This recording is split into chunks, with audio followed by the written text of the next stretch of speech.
Bem, cumprimentando a todos, vamos estudar duas estatísticas que são padronizadas, a estatística Z e a estatística T. E na sequência, nós vamos estudar o intervalo de confiança e o nível de significância. A estatística Z e a estatística T, elas têm importância fundamental no emprego da estatística, principalmente porque elas são padronizadas e isso faz com que não seja necessário o uso de cálculos matemáticos bastante complexos. Elas foram utilizadas para fazer análise da distribuição normais, isto é, as distribuições em que a média, a moda e a mediana são iguais. Foi o matemático, astrônomo e físico Carl Friedrich Gauss quem desenvolveu os estudos sobre a distribuição normal. Por isso, o gráfico da distribuição normal também é chamado de curva de Gauss. Este senhor é o Carl Friedrich Gauss. A equação que estamos vendo aqui, é uma equação que descreve a curva normal. Encontrar as probabilidades usando esta equação é uma tarefa bastante complicada, por isso elas são padronizadas. A estatística T, depois ela veio porque a estatística Z só é válida para a amostra com mais de 30 elementos, 30 ou mais. No caso da amostra ter menos de 30 elementos, deve ser usada a estatística T, que é válida também para a amostra com qualquer número de elementos. A estatística T foi elaborada por William Gosset, que trabalhava numa cervejaria na Irlanda. Gosset ele era matemático e se interessou pela estatística quando estava preocupado com o controle do processo na fabricação de cerveja. Gosset, em 1906, ele participou de um curso com o Pearson. Pearson era um matemático que também se interessava por estatística e juntos eles tiveram a ideia de aplicar métodos estatísticos no controle de qualidade da cervejaria. Por trabalhar numa cervejaria, Gosset publicou os artigos utilizando o pseudônimo de Student, pois a empresa exigia segredos sobre os trabalhos desenvolvidos no seu ambiente e pelo qual a estatística T é a que nós conhecemos hoje por esse nome, estatística T. Exemplo da aplicação da estatística Z. A tabela que segue apresenta a distribuição das notas obtidas na disciplina de matemática num teste simulado para um determinado concurso. Os candidatos foram classificados pelo afastamento padrão dado por Z igual a nota do candidato menos a média do grupo dividido pelo desvio padrão do grupo. Assim, nós temos o seguinte. Foram 970 candidatos, que é a soma das frequências, fizeram esse teste e as notas obtidas são essas representadas na coluna XI, que variaram de 0 até 100.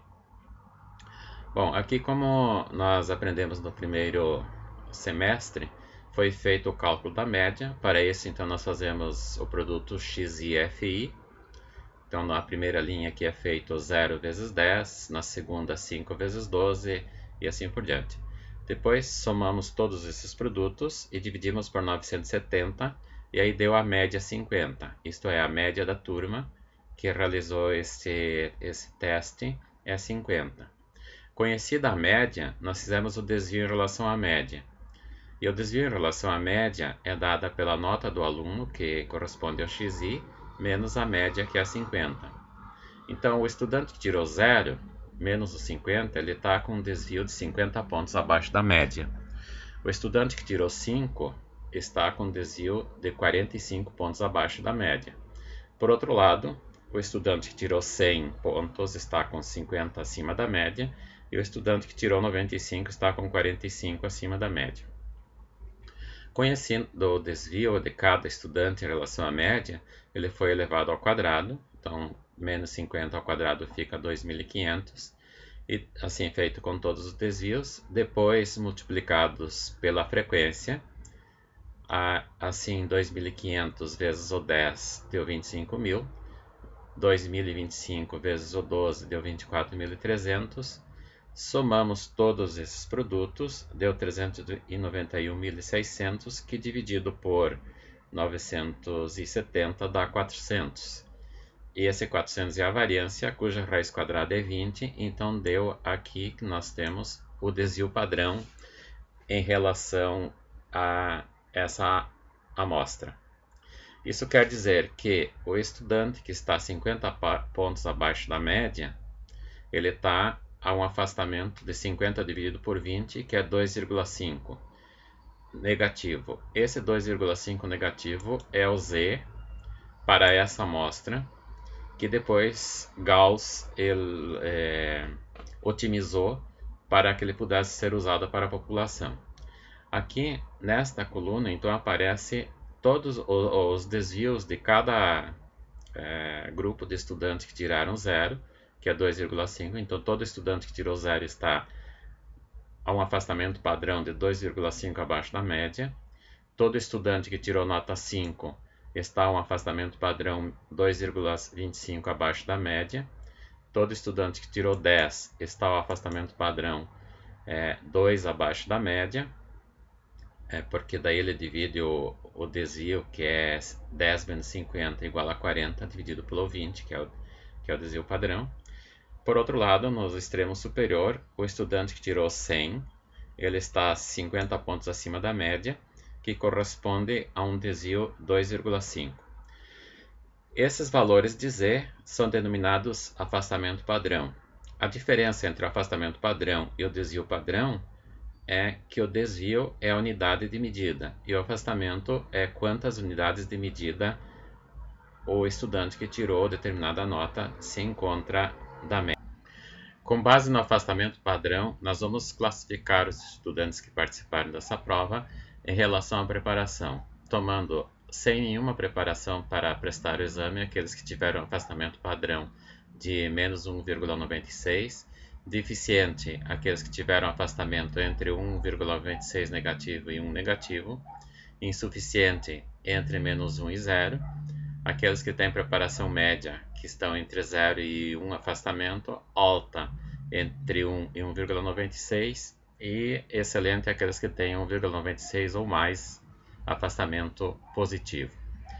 Então, o número de estudantes que tem nenhuma preparação são esses que correspondem às primeiras 3 linhas, porque o afastamento menos 2, menos 2,5, menos 2,5 é menor que o menos 1,96 e deu uma frequência de 37 estudantes, que é o 10 mais 12 mais 15. Depois, os estudantes que têm preparação deficiente são aqueles que pertencem às 3 linhas seguintes, porque o menos 1,75 até 1,25 negativo são os valores de Z, os valores do afastamento que estão entre menos 1,96 e menos 1. A frequência aqui deu 83. Depois, aqueles que têm afastamento padrão de 1 negativo até 0 são aqueles que estão nessas 4 linhas.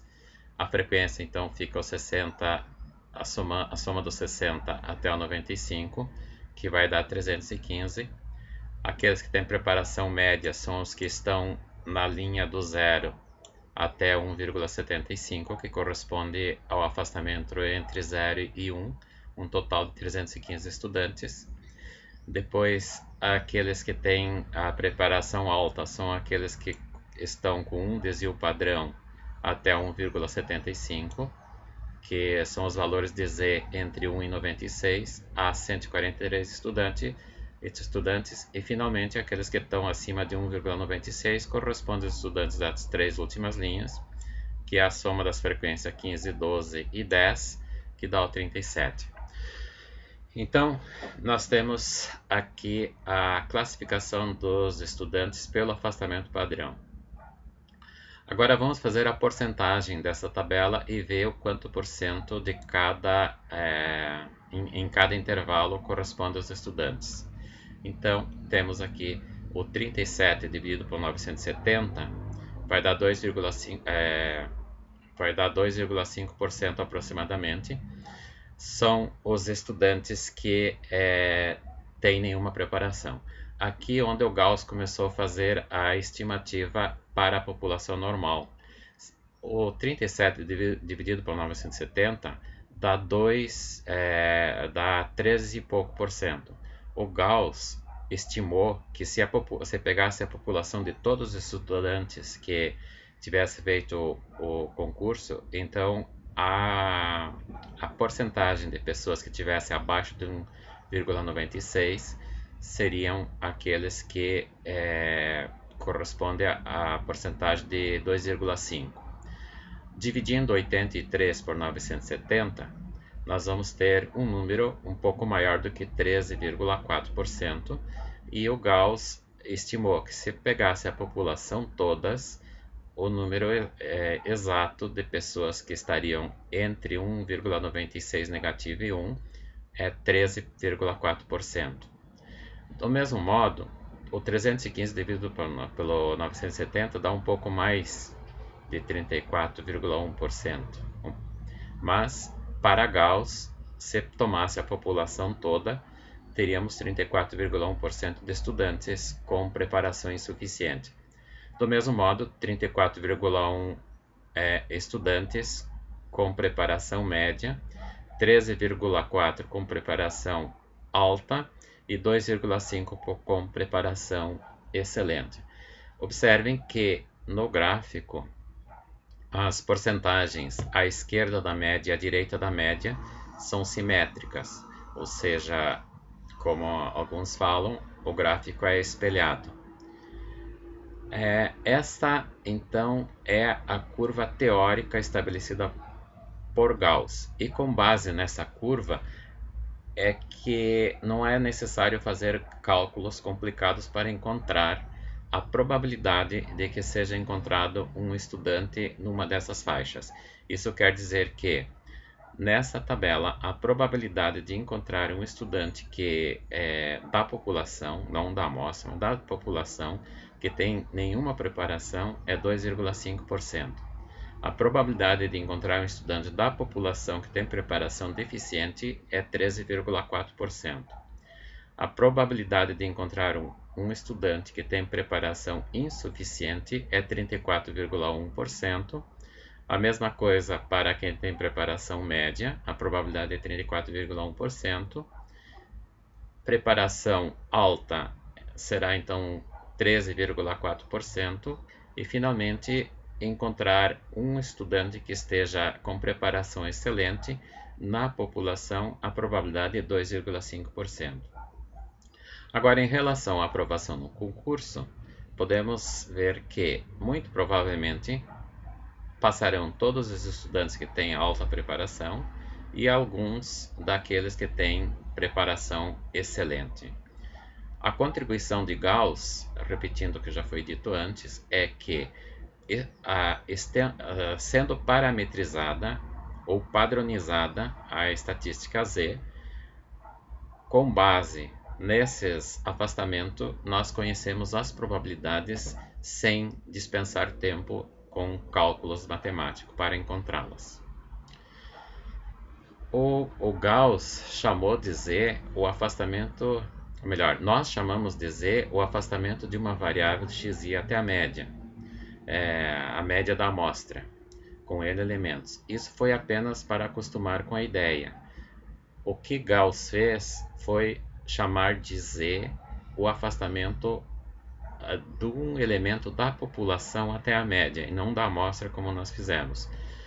Por isso, a verdadeira ideia da estatística Z é obter a probabilidade de uma determinada média de amostra estar afastada da média da população μ. Nós aqui, para entender como funcionava o Z, tomamos a nota do estudante em relação à média da amostra. O que o Gauss fez foi supor uma amostra de estudantes. Essa amostra tem uma média μs e a população tem a média μ. Então, o z é o afastamento da média desta amostra em relação à média μ da população, dividido pelo desvio padrão da população. Com a distribuição normal padronizada, repetindo mais uma vez, facilita os cálculos das probabilidades e evita o uso de fórmulas, e é fácil projetar qualquer análise mediante a utilização das probabilidades associadas a cada valor de z. Assim, para conhecer uma probabilidade, basta conhecermos o z e procurar numa tabela padronizada ou, como veremos na sequência, os softwares desenvolvidos para o cálculo de estatística já dão essa probabilidade dependendo do valor de z que é encontrado. Por isso, para que ficasse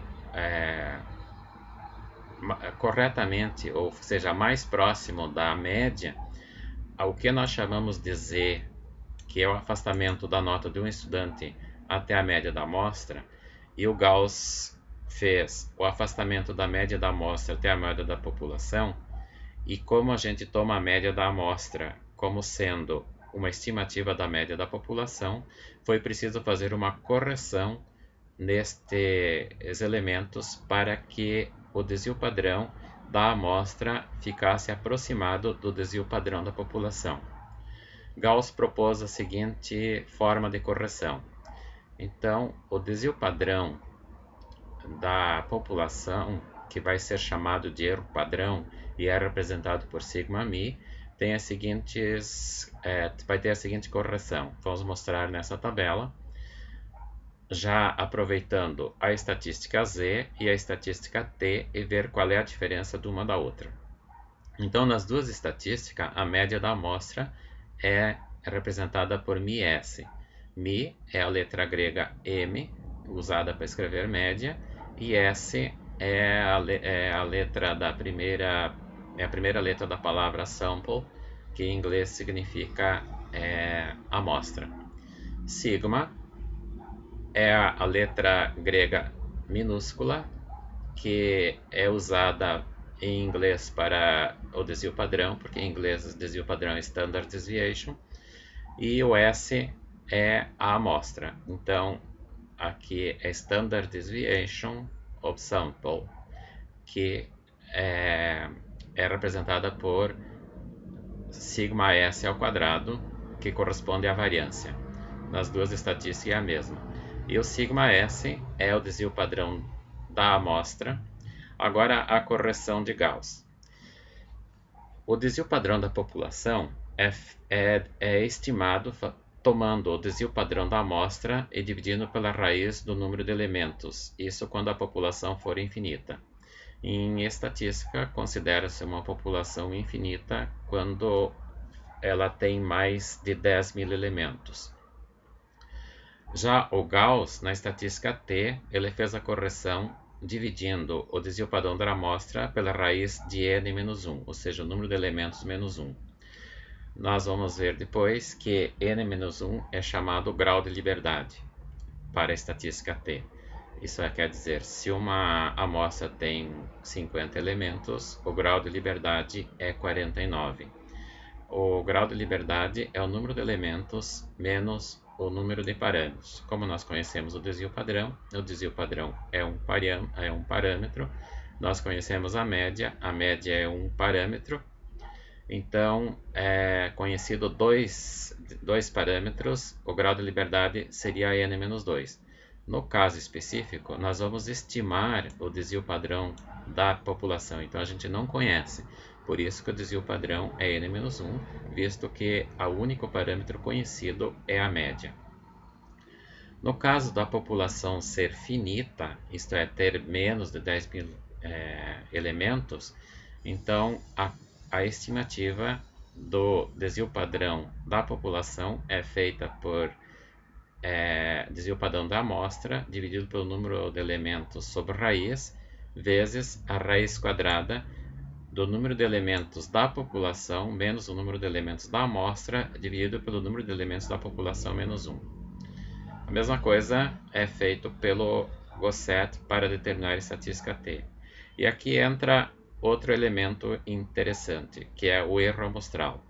O erro amostral é o erro dado pela diferença entre a média da amostra e a média da população. Para ter uma ideia, como nós vimos nos resultados das eleições, a média da população é aquela que o tribunal encontra ao final da apuração.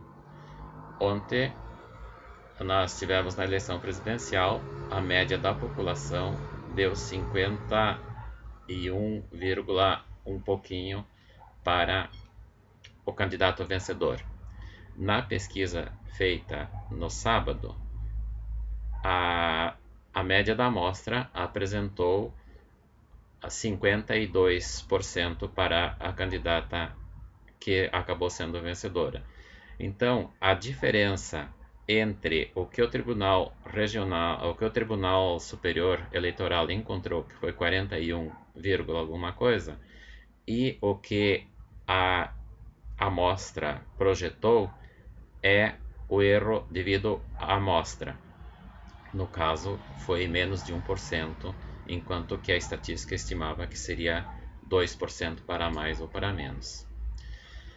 Então, esse erro amostral sempre vai ocorrer. E nós vamos ver a diferença entre o erro padrão, que é o desvio padrão da população, e o erro amostral é a diferença entre a média da amostra e a média da população, que em geral nunca é sabida, exceto quando é feita uma eleição em que toda a população é ouvida, ou alguns casos bastante específicos. No exemplo que nós tivemos dos estudantes que fizeram o teste preparatório, então nós temos a média da amostra 50 nas duas estatísticas, a variância 400 nas duas estatísticas, o desvio padrão 20 nas duas estatísticas, Z e T. Agora, o erro padrão, que é a estimativa do desvio padrão da população de todos os estudantes que vão prestar o concurso e que por eventualidade tivesse feito o mesmo tipo de preparação, vai ser 0,62. A mesma coisa ocorre na estatística T. Aqui, os dois resultados têm o mesmo valor porque o número de elementos é maior do que 30. E nós já dissemos que a estatística Z só vale para o número de elementos da amostra maior do que 30, enquanto que a estatística T vale para qualquer número de elementos da amostra. Não foi estimado os parâmetros nesse caso, porque a população é considerada infinita, então não sabemos o número M de elementos da população. E o erro amostral vai ser 50% menos o μ. Nesse caso, quem seria o μ? O μ a gente vai saber depois de efetuado o concurso, quando é divulgada a nota de todos os estudantes que participaram do concurso e nós temos a média oferida pelos estudantes do concurso. Então, suponhamos que a média dos estudantes que participaram do concurso seja, digamos, 60, então o erro amostral será de 10 pontos, que no primeiro caso a amostra deu erro 50 e a média do concurso foi 60. O objetivo dessas duas estatísticas é, a partir de uma amostra, fazer uma inferência sobre uma população e estabelecer um intervalo de confiança para os parâmetros estimados. Aqui nós começamos a falar em intervalo de confiança, que é o que a gente ouve quando são divulgadas estatísticas para as eleições. Nós ouvimos diversas vezes os locutores das televisões dizendo que o candidato A tem 50% de intenção de votos, com erro de 2 para mais ou para menos, no intervalo de confiança de 95%. Vamos ver o que significa isso. Então, a função que descreve a estimativa da frequência da população com distribuição normal é dada pela função de Gauss, que corresponde a essa função f de x, que é e na menos z sobre 2 ao quadrado, dividido pela raiz quadrada de 2, vezes o π, que é uma medida matemática, um número matemático, e vezes o desvio padrão da população. Notem que aqui tem x e aqui z, mas o z é o x menos a média dividido pelo 2, ou dividido pelo desvio padrão. Bom, continuando, então vamos ter o seguinte. Com o software matemático, nós traçamos a curva descrita para essa função e ela tem esse formato que é conhecido como a curva de Gauss. E sob essa curva é que nós vamos desenhar as probabilidades. Bom, as afirmações que podemos fazer sobre a curva. A padronização da distribuição normal permite encontrar a probabilidade de uma variável pertencer a um determinado intervalo em relação às distâncias em afastamento padrão. A área total sobre o gráfico corresponde a 100%. Então, a padronização da distribuição normal permite encontrar a probabilidade de uma variável pertencer a um determinado intervalo entre dois valores de z. A probabilidade, por exemplo, de que a área da figura, vamos ver aqui, probabilidade. O exemplo em que a área da figura está dividida em 6 partes e cada parte representa a probabilidade da variável pertencer ao intervalo considerado é dado neste desenho aqui. Então, as 6 partes principais que tomamos são a parte que está abaixo de 1,96 desvio padrão, que a probabilidade de ter um estudante ou um elemento da população que esteja nessa faixa é 2,5%. Entre 1,96 negativo e 1 negativo, ou seja, o afastamento em relação à média, aqui quem está na média tem afastamento zero, a probabilidade de encontrar um elemento da população nessa faixa é 13,4%. Aquele que está afastado entre menos 1 e 0 é 34,1%, a mesma coisa daquele que está entre 0 e 1, e do mesmo modo, aquele que está entre 1 e 1,96 de padrão acima da média, a probabilidade de encontrar um elemento da população nesse intervalo é 13,4%, e finalmente a probabilidade de encontrar um elemento da população que esteja acima de 1,6 no desvio padrão, também é 2,5%. No próximo vídeo falaremos sobre a distribuição das médias amostrais e vamos ver o significado do intervalo de confiança e também do nível de significância. Até o próximo vídeo.